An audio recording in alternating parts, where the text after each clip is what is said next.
All right, welcome back to the Chasing Winners podcast, week 3 college football edition. Kyle Massaloni here with JP Lyon et al. As always, I am in a hotel here in Denver. I wish I was going to the Colorado game on Saturday, but I'm out of here on Friday. JP, should I try to extend this trip? I think you definitely should. You can hit Rockies game on Friday, watch Miami tonight, and then go to the Colorado game on Saturday. That makes a lot of sense to me. Well, yeah, I was telling you that there was a Rockies game today, but it turns out I was looking at Friday's game the whole time. Imagine I bought tickets there. That would have been dumb. Yeah, that would have been incredibly dumb, especially since it's raining outside. But I think I had another decent week last week. So let's get into the recap just so I could brag a little bit. Miami beat Texas A&M. There's that, but also betting wise, I think I did pretty well. Yeah, so as you can see, Kyle went 10-6 overall last week, 4-2 on the podcast picks. Won his best bet, so that moves him to 21-10 on the year overall. Yeah, yeah. When is this gonna crumble? Probably this week with the mediocre slate we got in front of us. We'll see. And then I went 6-8-2. So I dropped another 3 games to Kyle overall, moving me to 12-17-2 on the year, 41%. And I again went 2-4 on my best bets and lost, or I'm sorry, 2-4 on the podcast picks, and lost my best bet. And then our podcast probably lost because we took, I think both legs lost if I remember correctly. Yeah, that wasn't a good one. I did say we should quit after week 1 because we were up.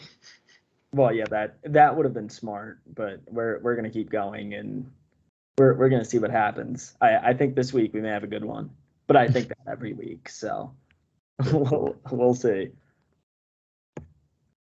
Before we get to the games, I mean, I haven't even looked at the top 25 yet. Have you looked at it? Do you have any complaints yet? Is Miami too low?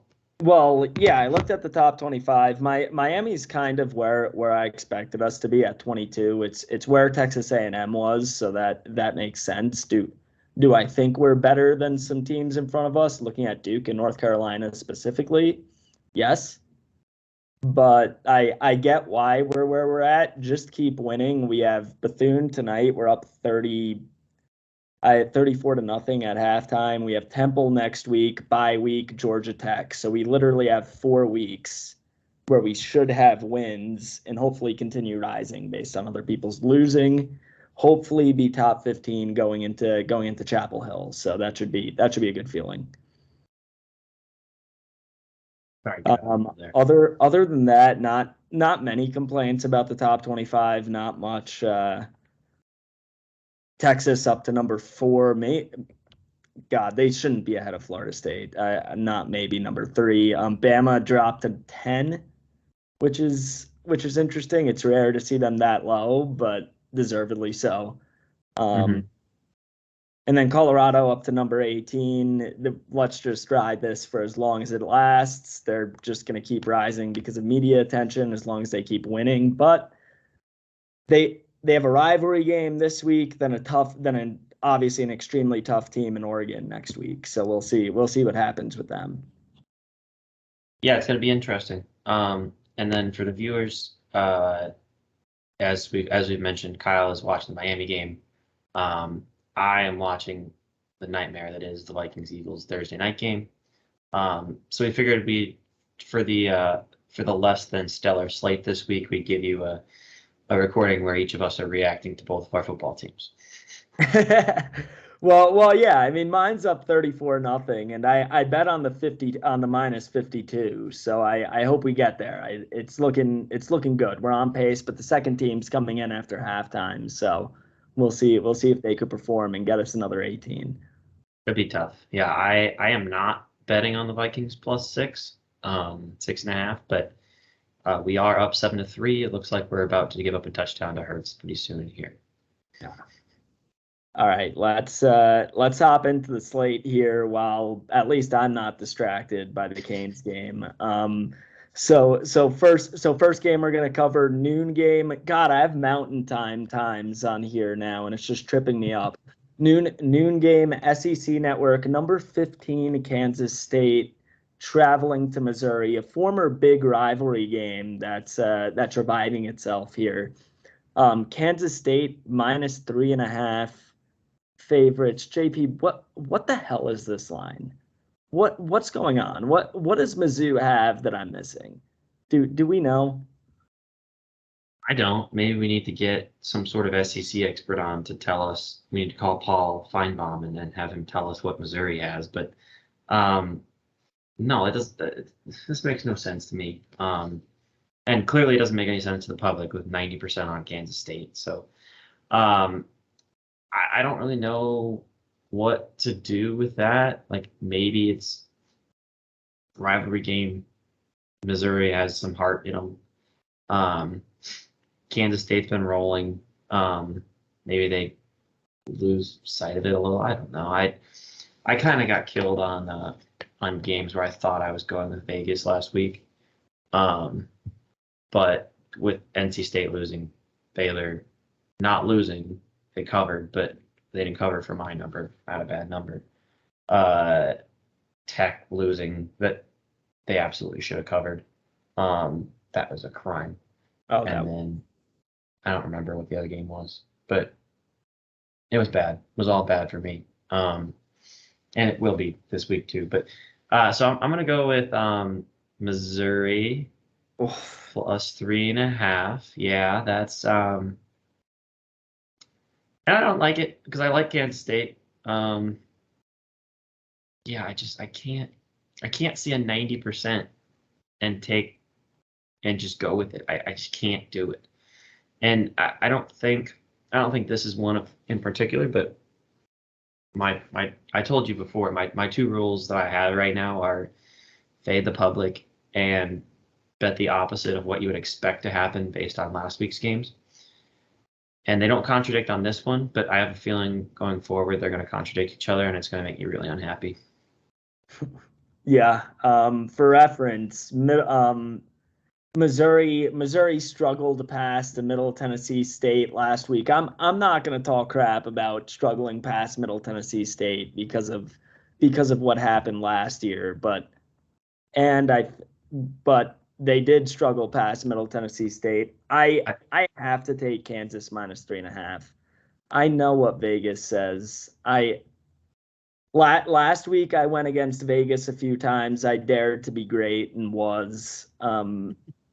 This is one of the cases where I have to do it just because I think Kansas State's the much better football team. Yeah, Kansas State minus 3.5.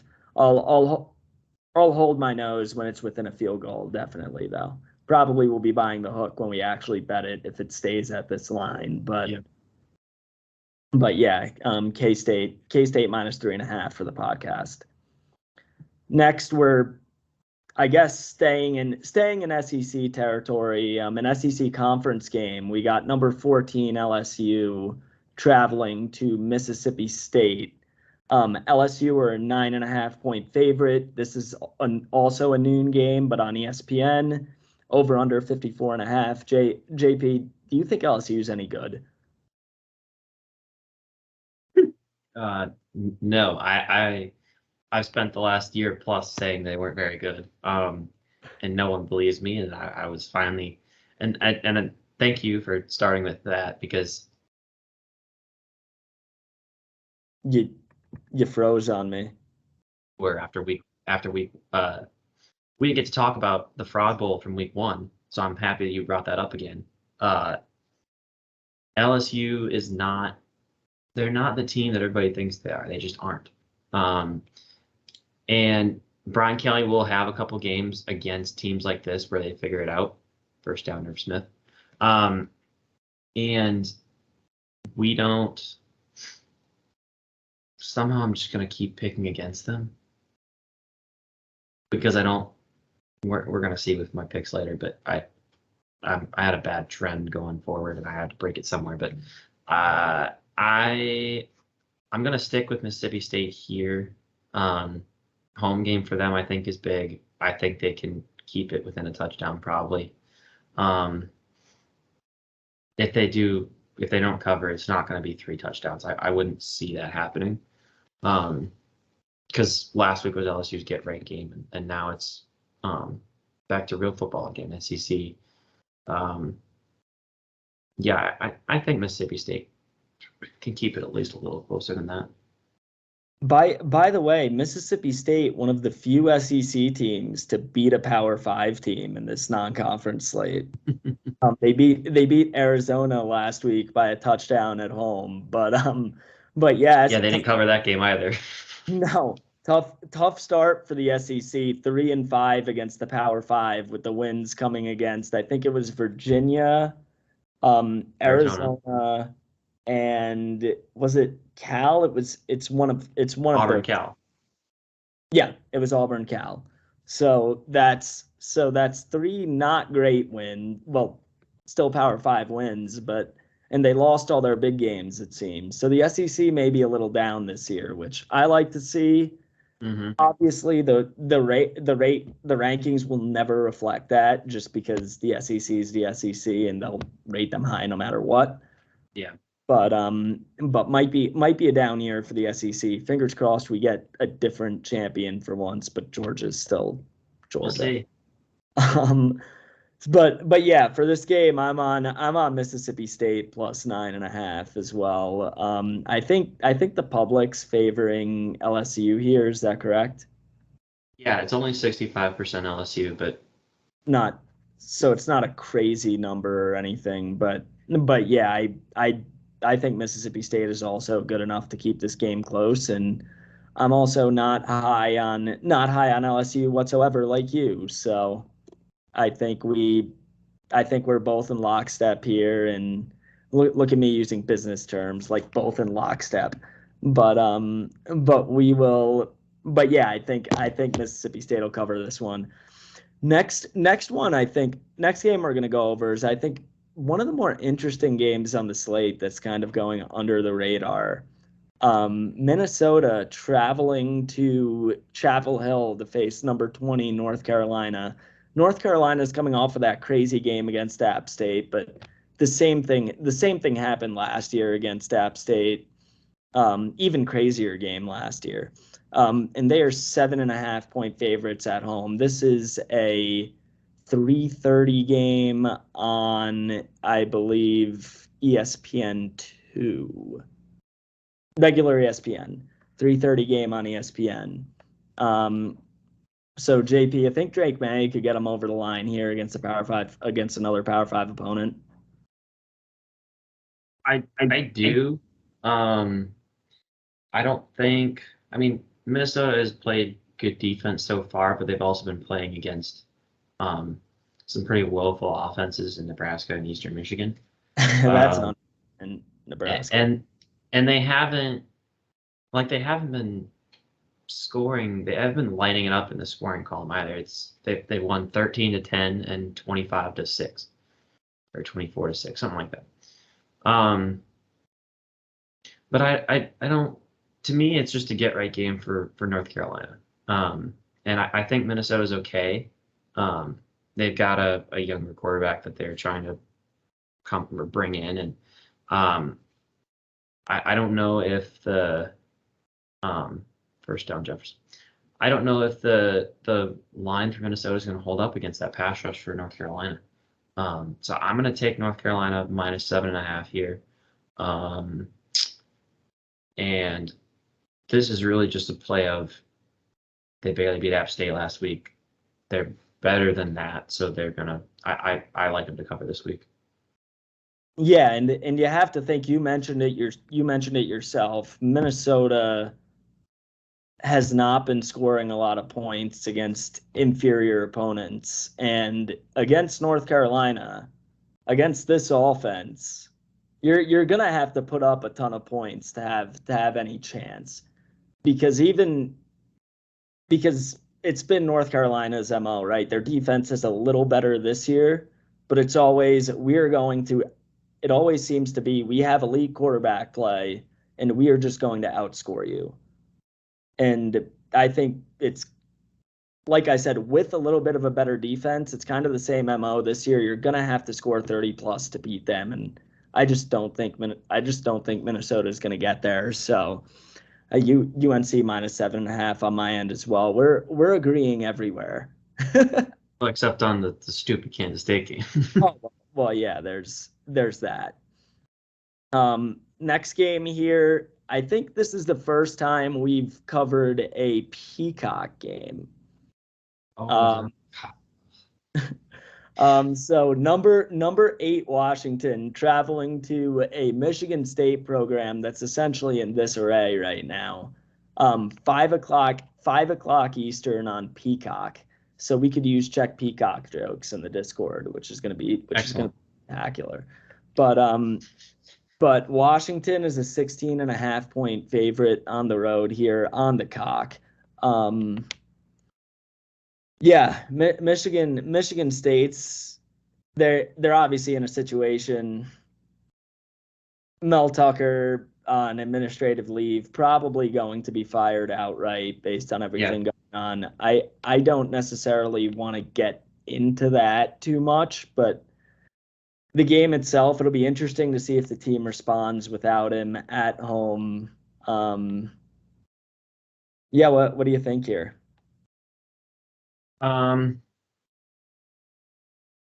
It's tough. I mean, from a Washington perspective, they looked good last week, and they didn't cover. I've actually picked both Washington games correctly so far. I went Washington week 1 and then Tulsa to cover the 35 in week 2. It barely hit, but it's a win to win. But as far as Michigan State goes, I don't know. And you might know how their last couple of games went before this. So they're 2-0. They beat Central Michigan 31-7, then beat Richmond 45-14. So not great opponents, but they're taking care of business. Obviously, now they'll be without their head coach. Yeah, no head coach. And I don't know. I don't think their defense is ready for Michael Penix. He's awesome. And he's got, between McMillan and the other receivers he has, he even if Michigan State has the dominant Big Ten defense, which they're not in the West, so that doesn't count. I have to lean Washington here. I don't think, to me, that team's not going to respond to Tucker's absence in a super positive way. So for me, it's really more of a Washington play. It's the back and forth Washington, Tulsa, now Washington again. Maybe I'll just take every other week. I'll just keep switching. If it keeps working, I have to. Well, yeah, it's a system at this point. Yeah. But if it works this week, it turns into a system. Mm-hmm. But it's such a weird X factor game, right? Because you're not only thinking about what's happening on the field, but off the field as well. But I think I'm gonna hold my nose and go Michigan State plus 16.5. Obviously another one where I'm gonna buy the hook to 17 when I actually bet it. But I think they respond. I think this is gonna be I don't think they're going to win the game outright. I think it's going to be a lot closer than 17 though. I think it might be within 10. But yeah, I'm thinking of it. This doesn't happen in football as much, but the soccer mindset of a week after losing your coach, you always overperform. It happens without fail in soccer. The new coach bump or the coach leaving bump. So, God, I hate to transfer soccer philosophies to football because they're such different sports, but it is a betting philosophy of mine. So I'm gonna do it. Michigan State plus 16.5, and I'm gonna watch as they lose by 40 and regret using a soccer mindset in football betting. Yeah, soccer teams don't lose by 40, so that's tough. They could lose by 4 though, which is the equivalent of losing by 40. Oh, Moving on here, it sounds like something exciting is happening in that game, but moving on it back to the SEC. This is an SEC heavy slate this week, just because there's honestly not much else going on. Number 11 Tennessee traveling to Gainesville to face Florida. 7 p.m. Eastern ESPN. Tennessee are a 6.5 point favorite. JP, what the hell is this line? What's going on here? I was hoping you wouldn't ask me that. We've watched Florida. They suck. Explain it to me. My brain is in a pretzel watching us fumble out the back of the end zone going in for 6. Oh God. Damn. They I can't do it. To me, The score. God damn it. To me, Florida's so bad, dude. They're just not good. Who did they play last week? How bad was that? They played McNeese, yeah. McNeese, and beat them 49-7. So it wasn't a real game. Okay. Yeah, that doesn't count.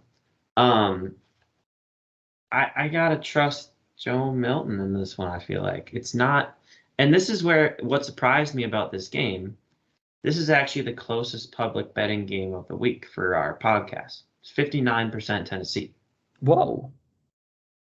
So apparently the public thinks that's a normal line, and Florida is regular 6.5 point dogs. That doesn't make sense to me, but because I don't have to go with the public on this, I'm just going to take Tennessee 6.5, and watch as Joe Milton lobs moon bombs all over the field. That's betting on that seems like a fun activity for me. God, so I think this is where it may all go wrong for me this week, and I'm getting too cute because I looked at this line, I said it didn't make sense, but it makes sense just enough for me to take Florida plus 6.5. I don't know why I'm doing it. They suck. But it's also a road game in Gainesville. It is a tough place to play. They'll have to respond to something at some point. There is just too much talent on that field. Or else Billy Napier could be coming under the hot seat soon, which is hilarious because it's only year 2. They're losing in recruiting battles to Miami and Florida State in the state, so they're failing there. God, I'm just talking myself out of it. But Florida plus 6.5. I think they respond in prime time here with the crazy crowd. I don't think they win the game. I think it'll be a 4 3-point game. I say that, and they're probably gonna. Yeah, it's not gonna go well for me. Yeah, that's a wild one. Yeah, we've talked about how much Florida sucks, and then I'm here saying they're going to cover a 6.5 point spread against a decent Tennessee team. But sometimes things don't make sense, right? Yeah, I'm watching something that doesn't make sense right now, Kyle. Someone's going to have to explain it to me. We can't fumble 3 times in the first half. Never mind. But aren't you still winning? No, we're losing because Hurts snuck it in from the 1. It was a 2-minute drill for us, and we just fumbled out the back of the end zone. Oh, great! God damn it! All right, moving on to the last game we're covering here, because it seems like we have to talk about them every week at this point. 10 p.m. Eastern, ESPN. Not only game day, but somehow Big Noon kickoff is going to be there, even though they're covering a different game. Usually, Big Noon goes to where they actually have a game, but they're going to Colorado instead. They're going back to Colorado. Yeah. The 3rd week in a row they're covering Colorado with Big Noon. Yeah. That's insane. They're going on Coach Prime. They'll probably be back next week, even though once again they don't even have the game. So it's Colorado State on the road in Boulder against Colorado, where I'm a few minutes away from there right now. I should probably just stay and go to the game tomorrow or Saturday. Colorado are 21-point favorites here. Colorado State's coach decided that it was a good idea to talk shit about Coach Prime to the press today. Throw a little Yeah. shade. That's never a good idea. JP, what was he thinking? I can't explain that. I can't explain why we're just going to let them go down the field in 33 seconds.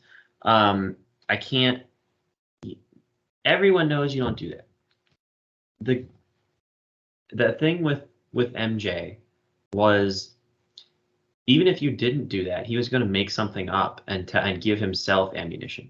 But if you give him a reason, he doesn't have to go through that work. He already has a reason to destroy you. And Dion is acting like that right now. He had it with TCU where everyone doubted him. Apparently he had it with Nebraska where Rule doubted him. And so Colorado State's coach, as a 24-point underdog, came into this and said, "Yeah, let me give him. I'm gonna criticize him. Yeah, that seems like a good idea. Yeah, oh, okay. Now here's where my strategies fall apart, because 88% of the public is on Colorado minus 24, and I guess I don't really know how that line was moving, but it's clearly not moving as well as Jalen Hurts is. I don't have a ton of analysis for this game. I've picked against Colorado 2 weeks in a row. It has not worked 2 weeks in a row. They've covered both spreads by at least 3 touchdowns. So I'm going to take Colorado minus 24, and if they cover by 3 touchdowns, that's like a 45-point win. So I'm just going to do that, right? That makes sense. That if you can guarantee me a 45-point win, then I'm going to take Colorado minus 24. That's just logical. So the funny thing is, coming into this podcast, coming into today, before I heard that interview, I was all in on Colorado State. I was like, this line is inflated. The public's on the other side, as they've been for the 2 games so far. So I was like, okay, now this line's inflated. It's a rivalry game. It's going to be close. But they pissed off Coach Prime. So now I'm wavering. God damn it. I think I'm still going to stay with Colorado State plus 24. Plus 24.5 was our line, right? 24 flat. 24 flat. I think I'm going to stick with Colorado State plus 24. But I do realize that if I lose, it's going to be by a lot of points, and I'm going to be embarrassed. We haven't been on the same side of a Colorado game yet. We've talked about them every week. And for the first 2 weeks, you were on them, I was against them, and now we're both switching. Oh yeah, so it's gonna work out for one of us. But I think it. Look, they're still going to win this game. Obviously, they're so much more talented than Colorado State, and they made it, and Colorado State made it personal. But it's like, at some point, the lines are going to get overinflated on them, right? At some point, they have to. I mean, the public just keeps hammering them every single week. There's got to. Go ahead. I think it's today. It's either Saturday or next week that they're not going to cover that they're not going to cover. I think it's going to be this week. I think they don't cover either week, to be honest, because I think Georgia or Oregon beats the brakes off of them. But the brakes off of them.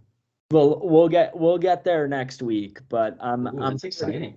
I'm pretty confident in Oregon in that game. I think it's a bad matchup for Colorado. But I think USC is a much better matchup for Colorado. So when we get there, we could talk about that. That's going to be a shootout. God, I'm getting way ahead, because those are much more interesting games. But yeah, I'm going to take Colorado State plus 24, and just hope to God that that Coach Prime doesn't run up the score too much. Jake Elliott just hit a 61-yard field goal. Son of a. No, we Kyle, went fourth and got it. We're assholes. Kyle, tell me about Miami. Tell me about your big win last week. How you were there. I was there. It was whole lot of fun. Whole lot of fun. I mean, so there was a time when I thought we were going to get blown out. So we had two horrid special teams mistakes. A fumble that gave them good field position, blocked field goal that ended up giving them great field position in return. We went down 17-7. I was just like, oh God damn it. Here we go again. Right? We've seen that story so many times with the Canes specifically, where we get all hyped up for a big game and then just get blown the brakes out of. I think it was last year. It was last year. Well, no, we didn't get blown the brakes. Not blown the brakes off of, but yeah, it was a close game last year against A&M, but we both sucked. Now just A&M suck. So it's funny. The score, the 48-33, doesn't tell the whole story of how bad we kicked the shit out of them because of those two special teams errors. It's like clean up special teams, and that's a 4-touchdown game. like it's absurd. We gave them we pretty much handed them 14 points and still won 48-33. It was glorious. yeah. It sadly did, and Tyler Van Dyke looks phenomenal this year. He looks like the Heisman contender that we all thought he was going to be last year. He's putting up numbers again. He's throwing dimes. The offense is being called in a way that actually allows him to show his talent instead of just handing the ball off the entire goddamn game like last year when it didn't work. So I'm very happy with where we're at. JP, you were in Waco, and I don't think it went as well for you. They had me in the first half. Not gonna lie. No, I went into this game and left here before 7 a.m. Drove all the way down, and I went in saying, if I get embarrassed by this game, I'm not coming back. Certainly until the end of the season. We'll see going forward, but they have to give me a reason to come back because I don't have one. I didn't have one before that game. And then we come out in the second half. We come out in the fourth quarter. And in the fourth quarter, we have 4 yards of total offense before our miracle drive at the end. 4 yards. Jesus. And that was insane. Utah's down 7, and they're driving, and they're running slant plays, and we're playing 10 yards off the line of scrimmage, and they just get a first down. It happened 2 plays in a row. It was the same slant, same position on the field, right in the middle of the field, slant, first down, slant, first down. I'm like, guys, we can't be doing that. And then the next drive, quarterback throws an insanely dumb pick, gives them the ball at our 30. We have to force them to score to give ourselves a chance. And then on the last play, it was clearly PI. It's not even debatable whether that was actually pass interference or not. If it's in the middle of the second quarter, that would get called 10 times out of 10. And I get they don't want to blame. They don't want to be the official to make the game keep going and give us officials don't want to be the story there. I get that. But that call has to be made. At the same time, we blew a 10-point lead in the second half. It was a terrible defense, terrible pick. No reason we should have had a chance to tie the game with that pass. And it wasn't a Hail Mary. It was a 30-yard pass. It didn't make any sense. But that pissed me off. And so I will not be back in Waco. Well, I'll be back in Waco, but not for a game. Maybe for a women's basketball game. Well, my friend doesn't play on the team now, so probably not women's basketball. Okay. Maybe the men's team, maybe. But I don't. I'll be down to see Carly, and I'll be back, but I won't be going to a game the rest of the year, which sucks because we have 8 home games and I had plenty of opportunity to go. I still know people with student tickets, so I can get free tickets. Although I could have gotten one for $6 yesterday or Saturday, so it's not like it's not like it would have been difficult. And but yeah, I go ahead. Sorry, I was like, we waited to cover last week till the end. I feel like maybe we should have done this at the top, but good we got the picks that people tune in to see out of the way. Yeah, people care more about the picks. Once I start talking Baylor, they just dip right away. All right, so let's do our best bets and podcast parlay and get out of here. So JP, what's your best bet this week?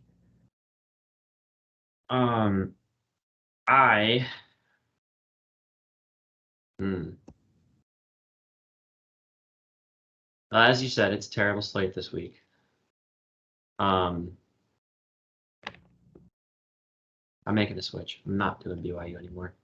I'm taking Nebraska -11. I'm just gonna keep going back to the well, keep betting on them every week against Northern Illinois.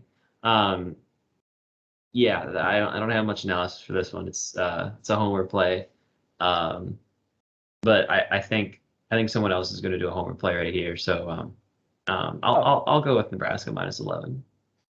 Yeah, I'm doing a bit of a homer play with family that have obviously gone to Syracuse. So I'm going Syracuse -2.5 against Purdue. Primetime NBC game, which is just mind-boggling. It's like, what is this like NBC primetime Saturday night type deal here? They're just getting terrible games. I don't think this game's gonna be terrible though. It's actually gonna be a good one. But yeah, so Syracuse actually has the top 10 in scoring offense and scoring defense through 2 weeks. They played nobody. But still, I mean, there are other teams that have played nobody as well and aren't as efficient as Syracuse is. And I don't think Purdue's very good. I think Syracuse has potential to make some noise in the ACC. That Clemson game every year that they come close to winning, they may actually win it this year. Mm-hmm. I'm gonna go Syracuse -2.5 as my best bet, and that's also segueing into what I'm giving you for the podcast parlay as well as my leg is Syracuse money line. He's going Syracuse money line. I am going back to a well that we were in early, like week 0. I was on Louisiana Tech. But my leg is Louisiana Tech money line against North Texas. This is a fade UNT play because they always stink at football, and they're going to again. The total on this game, 69 points is the over-under on this game. So nice. It is nice, and I need Louisiana Tech to put up 69 on their own. So that's the podcast parlay. It is +181, I said, right? Yeah. You can see it on the screen. It's +181. And yeah, I kind of I'm starting to like Syracuse more now that you keep saying it. Because that's the back and forth weeks of Purdue too. That matches my other system. Because they lost to Fresno and then they beat Virginia Tech as 3-point dogs. So last year's Purdue game was also like low key one of the games of the season that nobody watched. Syracuse were down like 17 in the 4th and came back and won. Nice. Yeah, that's. I hope that doesn't happen this week. No, don't stress me out again. Yeah. All right. I think that's all I have. Kyle, you got anything else? Yeah, so I actually remembered this week. Press the button, do the like, share, subscribe. Took us 3 weeks, but down there somewhere. It took me 3 weeks to get it, but finally hit it at the end there. If you made it to the end of this video, if you made it through the Baylor rant, if you made it through the Miami celebration, what are you doing? Just like, share, and subscribe. You like us. Come on. You should do it. And if you want, I think you should comment below, and you should tell me if either of my teams, the Vikings or Baylor, will ever win a game this year. Because if we don't beat, if we're in a game against Long Island, I might not watch the rest of the season. Oh man, don't even say that. You're gonna beat Long Island. Don't worry about it. You're gonna beat Long Island handily. I might have just jinxed you, but on that note, hope everybody enjoys the slate this week. It's going to be an interesting one. A lot of games that we might not have normally watched will be in featured spots because it's a mediocre week. So and we got a phenomenal week coming up next week. So can't wait to talk to you about that next week. Tune in for that one. See you guys. See you.